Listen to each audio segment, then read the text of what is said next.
était au cœur de l'information.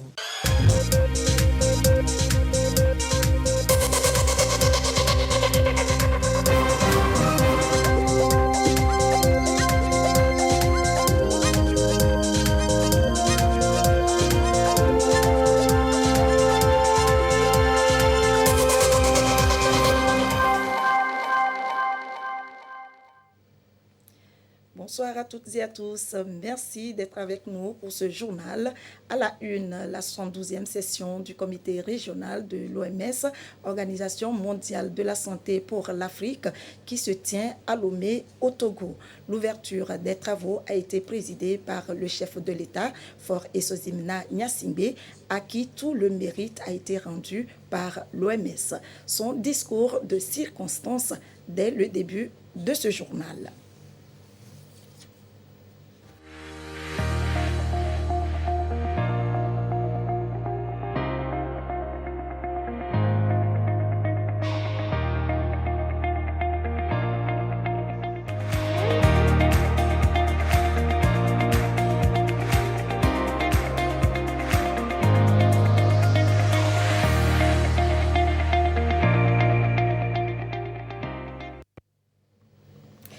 Un seul titre donc pour ce journal qui sera en grande partie consacré à la santé, la 72e session du comité régional de l'OMS, l'Organisation mondiale de la santé pour l'Afrique, qui se tient à Lomé au Togo. C'est du 22 au 26 août 2022. L'ouverture des travaux a été présidée par le chef de l'État, Faure Esozimna Gnassingbé. Nous vous proposons d'abord son arrivée au centre de conférence internationale de Lomé. Présentez. Stop.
Le président de la République, Faure Esozimna Gnassingbé, a prononcé un important discours dans lequel il s'est félicité du choix de notre pays pour la tenue de cette réunion de haut niveau qui vise à mener des réflexions sur la situation sanitaire en Afrique. La santé est une priorité de cohésion sociale que le gouvernement togolais a placée au cœur de sa politique de développement, a-t-il ajouté. Nous écoutons le président de la République, Faure Esozimna Gnassingbé, à l'ouverture des travaux de la 72e session de l'OMS pour l'Afrique ce matin à Lomé. Madame le Premier ministre, chef du gouvernement, Madame la présidente de l'Assemblée nationale, Monsieur le directeur général de l'OMS, cher Tedros,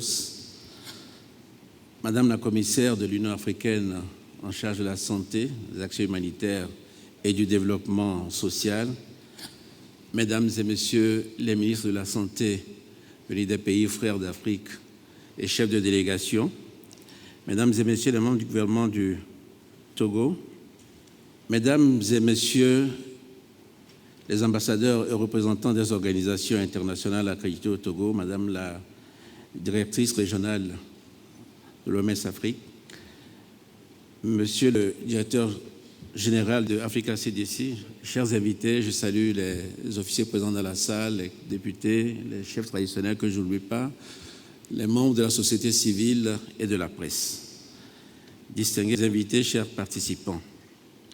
Monsieur le directeur général, je saisis l'occasion de ce jour pour vous exprimer à nouveau mes chaleureuses félicitations pour votre récente reconduction à la tête de l'Organisation mondiale de la santé et former des vœux de plein succès pour votre nouveau mandat. Et je vous remercie également d'avoir réservé une de vos premières sorties à notre pays. À l'endroit de tous, je voudrais réitérer les mots de bienvenue que le ministre de la Santé et de l'Hygiène publique vous a adressés et vous dire, au nom du gouvernement et du peuple togolais tout entier, que nous sommes vraiment heureux et fiers de voir Lomé, notre capitale, accueillir pour la première fois la session annuelle du comité régional de l'OMS pour l'Afrique.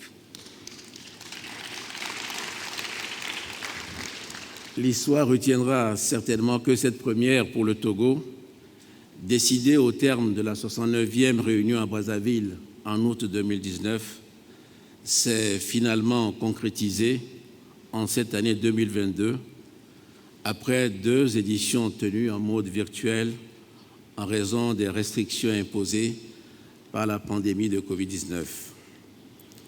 Je vous encourage donc, chers participants, en tout cas j'espère que vos travaux vous laisseront un peu de temps pour aller à la découverte de notre capitale Lomé et profiter et surtout apprécier l'hospitalité des Loméens et des Loméennes.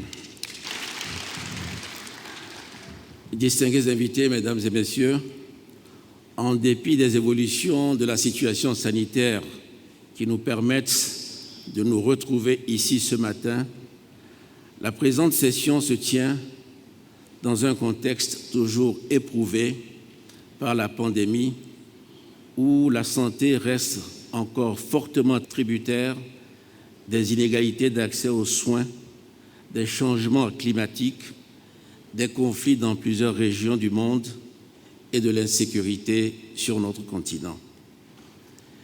Déjà en mai dernier, la 75e Assemblée mondiale de la santé s'est réunie sur le thème éloquent « Santé pour la paix et paix pour la santé ». Notre réflexion globale doit nécessairement intégrer l'impact de ces crises multidimensionnelles dont la complexité et la persistance menacent la vie de plus en plus de personnes sur notre planète. En Afrique, comme partout ailleurs, nous devons donc tenir compte des enjeux de l'heure et surtout agir. Agir d'abord pour garantir l'accès à des soins de qualité pour tous, partout et en tout temps. Agir encore pour offrir une protection sociale et une couverture sanitaire universelle à nos concitoyens. Agir enfin pour éradiquer le phénomène des médicaments contrefaits et de mauvaise qualité. Il y a donc beaucoup à faire, cela est indéniable. Mais face à l'importance des défis qui restent à relever, nous pouvons légitimement reconnaître les progrès accomplis à leur juste mesure et les saluer comme autant de succès dans notre lutte pour améliorer la vie dans son acception générale, soigner et protéger, mais aussi prévenir et éduquer. Monsieur le directeur général, distingués invités, la santé est une priorité de cohésion sociale que le gouvernement togolais a placée au cœur de sa politique de développement. L'une des ambitions de la feuille de route du gouvernement à l'horizon 2025 est en effet d'offrir une identité et garantir la couverture santé et l'accès aux services sociaux de base à tous. En ligne donc avec le 13e programme général de travail de l'OMS qui vise à faire bénéficier 1 milliard de personnes supplémentaires d'une couverture sanitaire universelle. Dans cette optique, nous avons fait évoluer le cadre institutionnel, notamment avec la création d'un ministère délégué chargé de l'accès universel aux soins au sein du ministère de la Santé. Quant au cadre législatif, il a vu, entre autres, l'adoption de la loi instituant l'assurance maladie universelle, dont le déploiement est confié à l'Institut national d'assurance maladie. La politique que nous mettons en œuvre dans le domaine de la santé intègre bien le concept One Health par l'approche holistique que nous avons adoptée.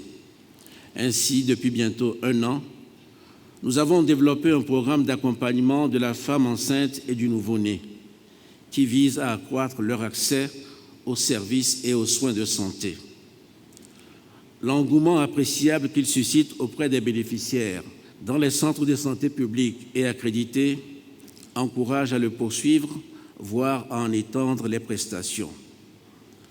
Nos enfants, élèves dans les écoles, collèges et lycées pour leur part, sont éligibles à une assistance médicale dédiée dont bénéficient à ce jour environ 2 millions d'entre eux.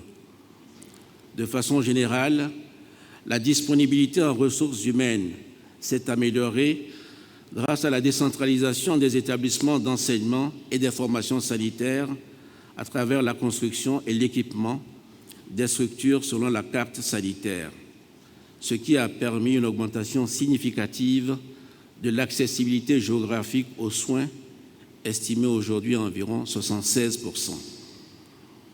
Distingués invités, mesdames et messieurs, au nombre des actions concertées résultant de notre souci constant de préserver la santé de nos populations, je voudrais mentionner l'initiative de Lomé, lancée ici même le 18 janvier 2020 par le Togo et 5 autres pays africains, à savoir le Congo, le Ghana, le Niger, l'Ouganda et le Sénégal.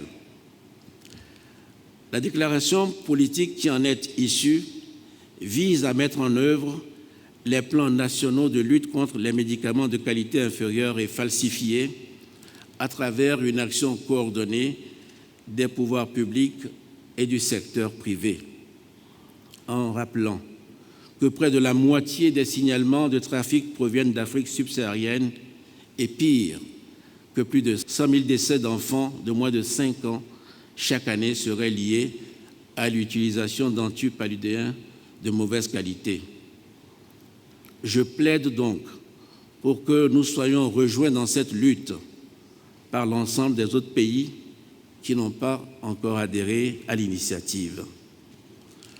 L'engagement pour la santé est pour nous une responsabilité, mais elle est surtout pour nos sociétés la clé qui ouvre les portes du progrès, de la prospérité et donc d'un avenir radieux. Je vous remercie à cet égard des appréciations que vous avez eues à l'endroit de mon pays pour les résultats obtenus dans l'éradication des maladies tropicales négligées et dans la riposte nationale contre la pandémie de Covid-19. Monsieur le directeur général, distingués invités, ces progrès ont été rendus possibles grâce au dévouement et à l'engagement de tous les acteurs de la santé au plan national et grâce à l'accompagnement et à la sollicitude de nos partenaires. Je voudrais saisir la présente opportunité pour redire mes chaleureuses félicitations à toutes les parties prenantes qui œuvrent à tous les niveaux dans notre pays pour préserver ce bien précieux qu'est la santé. Au nom du gouvernement et du peuple togolais, je voudrais formuler des mots de remerciement à l'endroit de toutes les institutions et organisations partenaires qui interviennent dans le domaine de la santé au Togo et appuient nos efforts. Je ne pourrais manquer l'occasion de saluer en particulier l'Organisation mondiale de la santé. Nos relations ont en effet franchi le cap de la simple coopération institutionnelle pour être désormais un vrai partenariat pour soutenir nos systèmes de santé, pour coordonner la réponse aux urgences, pour défendre l'équité vaccinale, bref, un partenariat pour nous orienter tirant les leçons des crises actuelles vers des solutions plus durables, équitables et saines. L'épisode non encore achevé de la pandémie de Covid-19 aura, en tout état de cause, contribué à mettre en lumière l'importance du multilatéralisme incarné par l'OMS, qui s'est résolument tenu aux côtés des plus vulnérables, avec l'équipe spéciale de l'Union africaine pour l'acquisition des vaccins.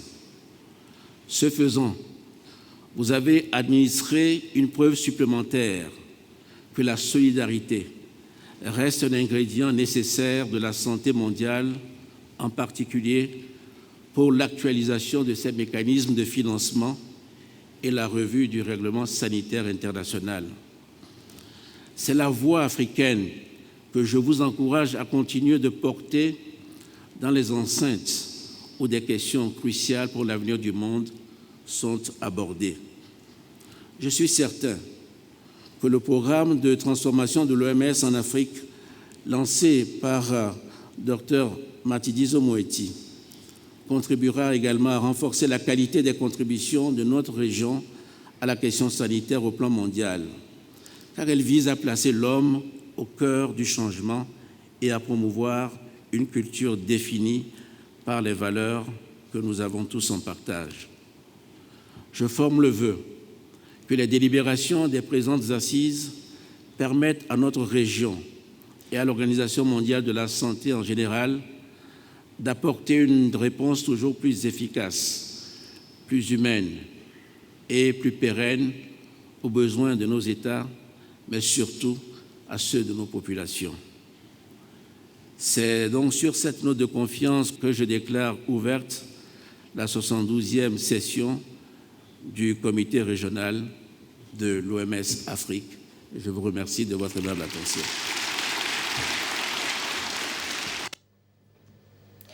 À l'occasion, les efforts du Togo pour l'élimination de 4 maladies tropicales négligées ont été reconnus par l'Organisation mondiale de la santé et ses partenaires. Ceci à travers la remise solennelle d'un certificat au président de la République, Faure Essozimna Gnassingbé. Antoinette Ouma, au revoir. Le Togo, premier pays dans le monde à avoir éradiqué 4 maladies tropicales négligées. Il s'agit de la dracunculose ou encore appelée ver de Guinée, éliminée depuis 2011. La filariose lymphatique, communément appelée éléphantiasis, éliminée en 2017. La trypanosomiase humaine africaine ou maladie du sommeil, éliminée en 2020. Et le trachome, maladie oculaire pouvant entraîner une cécité permanente, éliminée en mai dernier. Des efforts reconnus et récompensés au plan mondial.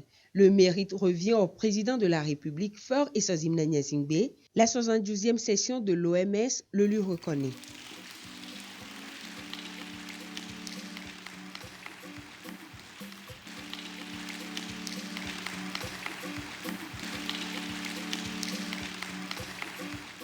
I encourage you, Your Excellency, Mr. President, to show.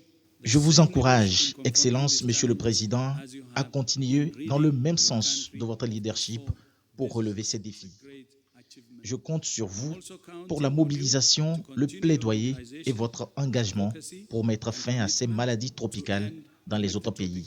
Nous aurons besoin de votre expérience sur le plan continental et mondial.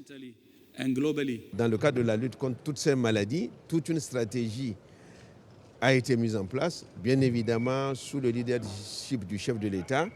Et aujourd'hui, par la grâce de Dieu, nous en avons éliminé 4. Ce que nous comptons faire, c'est de poursuivre dans la même lancée toute la lutte que nous menons contre les autres maladies tropicales négligées. Et chemin faisant, au fur et à mesure, nous allons présenter le dossier de notre pays pour la certification de ces maladies-là auprès de l'Organisation mondiale de la santé. Au-delà de ces maladies tropicales négligées éliminées par le Togo, le pays a fait depuis 2 ans déjà de la lutte contre la pandémie du Covid-19 une priorité. Ceci à travers plusieurs mécanismes mis en place pour la réception non seulement des vaccins, mais aussi d'une stratégie de vaccination en bonne marche.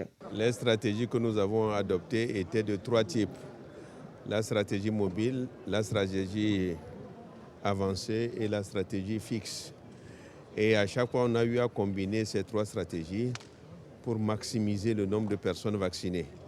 Et au fur et à mesure que le temps passe, en fonction des résultats que nous enregistrons, nous faisons des stratégies où on va auprès des populations les plus reculées afin de maximiser et de ne laisser personne sur le côté. Si bien qu'à ce jour, la couverture vaccinale contre la COVID-19 avoisine les 40%. La présente distinction est un stimulus pour accompagner les actions du gouvernement en faveur de la disponibilité des infrastructures sanitaires d'un personnel de santé qualifié pour le bien-être des populations. Cette rencontre internationale qu'abrite le Togo mobilise les ministres de la Santé des États africains et les partenaires au développement. Les questions surtout relatives à la stratégie régionale pour lutter contre les différentes pathologies seront abordées. Écoutez Salah. Je déclare ouverte la 72e session du comité régional de l'OMS Afrique. C'est parti pour 5 jours d'échange entre les délégués, 400 au total, venus de 42 pays. À cette 72e session du comité régional de l'OMS pour l'Afrique, ils vont plancher sur les défis liés aujourd'hui au système sanitaire sur le continent africain. Au premier rang de ces défis, le financement. Il nous faut investir dans les systèmes de santé. C'est une mesure essentielle pour améliorer l'accès équitable aux services de santé et également réduire la pauvreté sur le continent africain. Nous devons mettre en place des dispositifs qui permettent à toutes les populations d'accéder aux services de santé sans avoir à payer. Il est impératif que dans le cadre de notre planification, que les pays soient capables de détecter rapidement les flambées épidémiques et maîtriser sans tarder les nouvelles menaces. Autant de propositions qui seront minutieusement étudiées et analysées au cours de cette session. Sont attendues des États parties des recommandations concrètes pour permettre au système de santé africain de mieux faire face à d'éventuelles crises sanitaires, comme c'est le cas avec le Covid et actuellement la variole du singe. Aujourd'hui, nous sommes confrontés à la variole du singe. Si de manière collective, nous négligeons cette maladie, nous serons tous en danger. Comme vous le savez, les États membres sont aujourd'hui en train de négocier un nouveau traité international pour faire face aux pandémies éventuelles en matière de prévention et de riposte.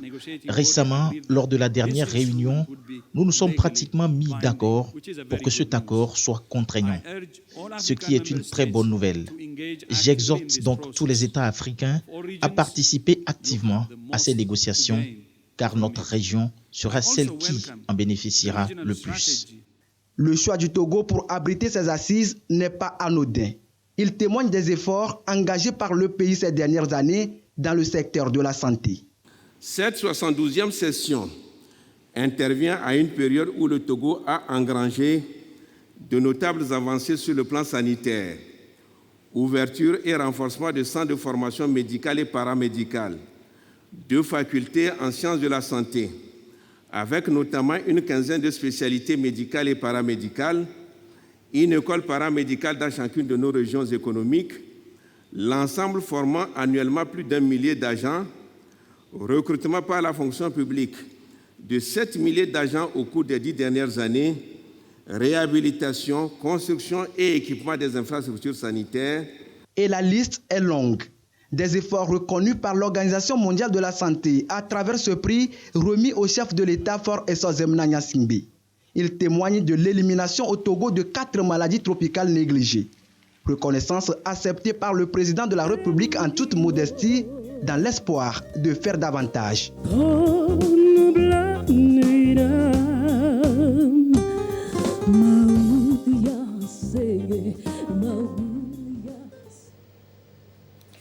Un système de santé plus résilient, le gouvernement en a fait une priorité. Et parmi les actions et stratégies en vue de l'atteinte de cet objectif, le Togo, en 2017, a lancé un mécanisme de gestion efficace du système de santé, l'approche contractuelle, qui aujourd'hui fait cas d'école. L'expérience du Togo a été donc partagée à cette 72e session du comité régional de l'OMS Afrique, ouvert ce jour à Lomé. Christine Péché-Kialoudé. Inadéquation entre les ressources des formations sanitaires publiques et les résultats, dégradation de l'offre de soins, des raisons qui ont milité en faveur du choix du Togo de passer à la contractualisation. 8 formations sanitaires publiques bénéficient de cette réforme qui vise à assainir le système de santé.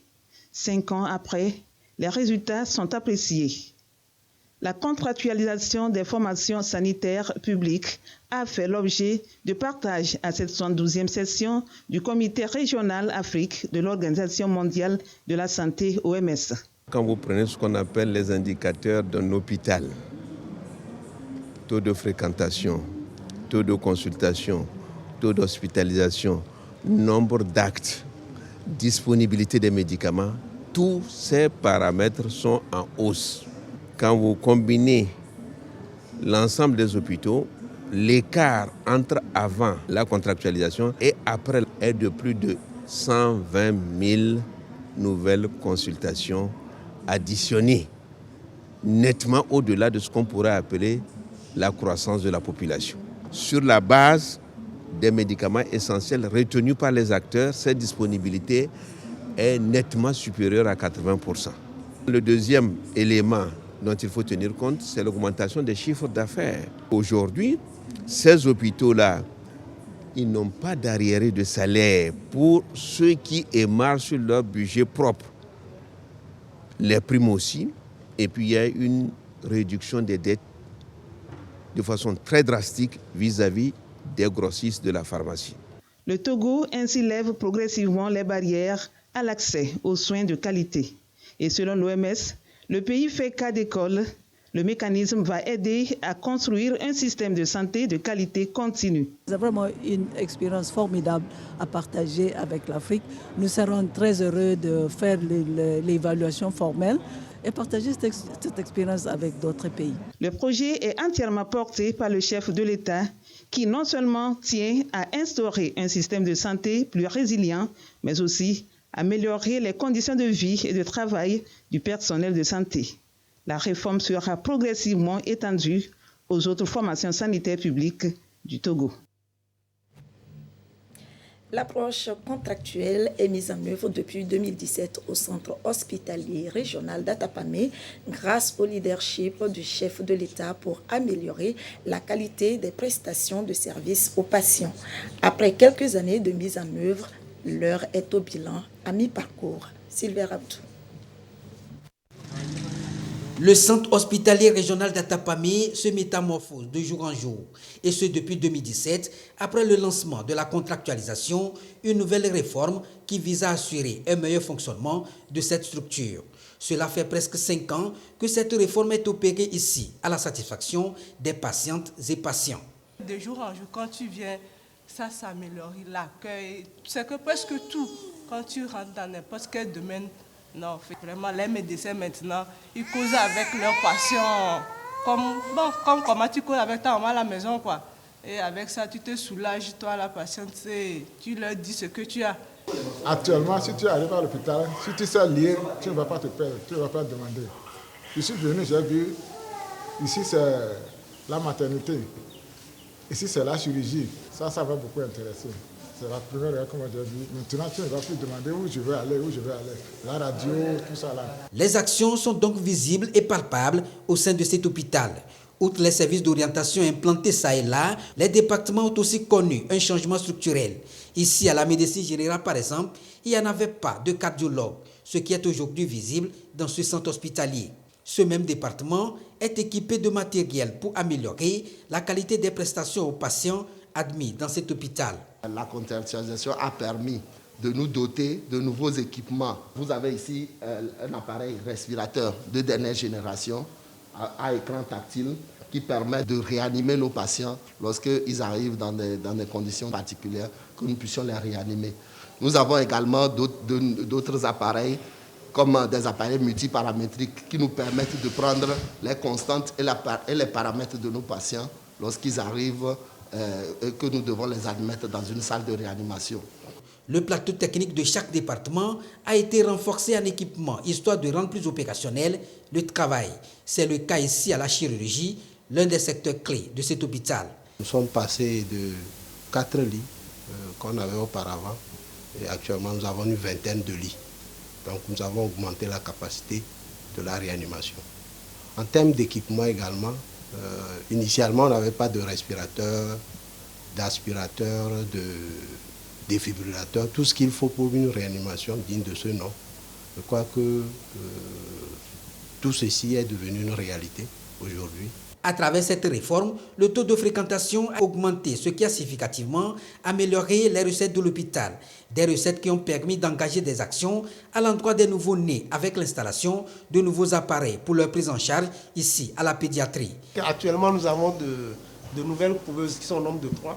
Il y a une qui était là depuis, je crois, 2020. Et l'année passée, nous avons eu 2 nouvelles couveuses. C'est les nouvelles qu'on a eues l'année passée. Ça. Je crois que ça devait être en août 2021. Donc, c'était la date de réception. Ça nous aide beaucoup. Ça nous aide beaucoup, ces 3 couveuses-là. Ici, par exemple, les patients sont là pour des analyses. Le laboratoire est aussi équipé, ce qui réduit la durée d'attente et facilite aujourd'hui l'analyse de tout examen. Avant, tu viens ici, il faut prendre beaucoup de temps. Mais bon, je viens d'arriver, on m'a reçu. Je vois qu'il y a beaucoup d'améliorations. En dehors de l'achat des équipements pour renforcer le plateau technique, certaines infrastructures ont été rénovées, notamment la pharmacie dotée de médicaments et le service d'admission, entre autres. Des actions pour davantage créer un environnement favorable au personnel soignant. Nous avons construit le service de pharmacie qui est en face de la direction. Nous avons réhabilité les services de médecine, de pédiatrie, d'ORL. Nous avons construit la salle de réveil au niveau du service de chirurgie. Le montant total sur ces réalisations s'élève à près de 60 millions. Nous avons acheté une développeuse numérique au service d'imagerie et un échographe, également des concentrateurs d'oxygène pour pouvoir être au service des gens en difficulté respiratoire. Nous avons dépensé sur ce poste plus de 103 millions pour relever le niveau du plateau technique dans les différents services. À travers cette réforme, on note également la rigueur dans la gestion, le contrôle de la présence effective au poste et la ponctualité, des mesures qui ont permis à l'hôpital d'aller de l'avant. Et au nombre des actions et initiatives prises par le gouvernement togolais pour l'amélioration du système sanitaire, nous pouvons noter aussi la création en 2019 de l'Agence africaine de médicaments. Petite immersion ce soir dans cette agence de réglementation des produits pharmaceutiques avec Ulrich Amega. L'Afrique, le continent qui supporte le plus les lourds fardeaux des maladies et pandémies graves à travers le monde. Le continent est tourné depuis quelques années déjà vers un meilleur accès des populations à des soins de santé efficaces, ce qui implique une amélioration de l'accès aux médicaments de qualité.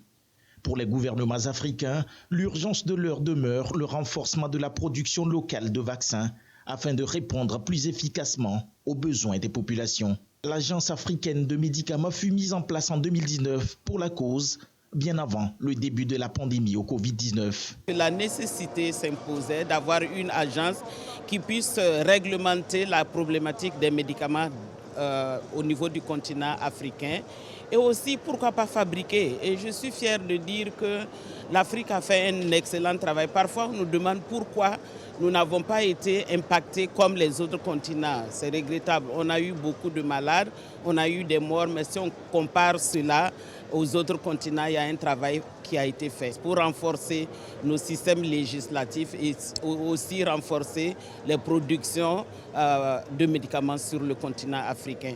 En 2020, l'Afrique ne représentait que 1,1% du marché mondial pharmaceutique.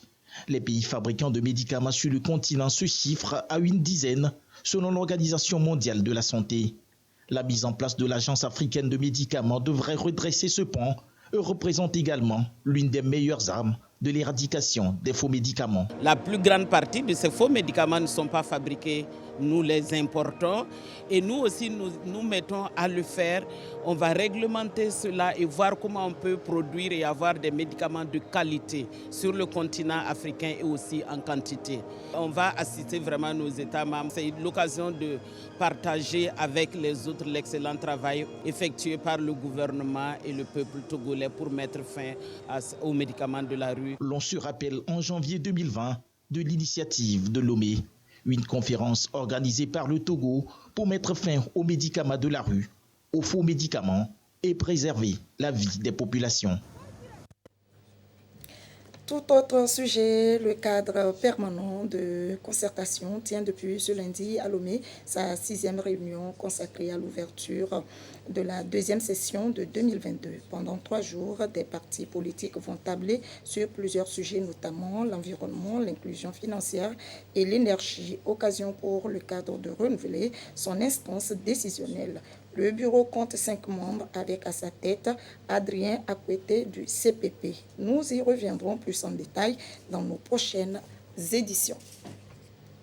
Et ce communiqué pour finir, le garde des Sceaux, ministre de la Justice et de la Législation, informe les candidats aux concours externes et internes d'entrée au centre de formation des professions de justice, département des magistrats et des greffiers secrétaires de parquet qu'ils peuvent consulter les arrêtés interministériels fixant pour chaque concours les dates, les lieux et le nombre de places mises au concours au CFPJ dans l'enceinte de l'université de Lomé, à Kara, à la cour d'appel et sur le site internet du centre au www.cfpj.tg.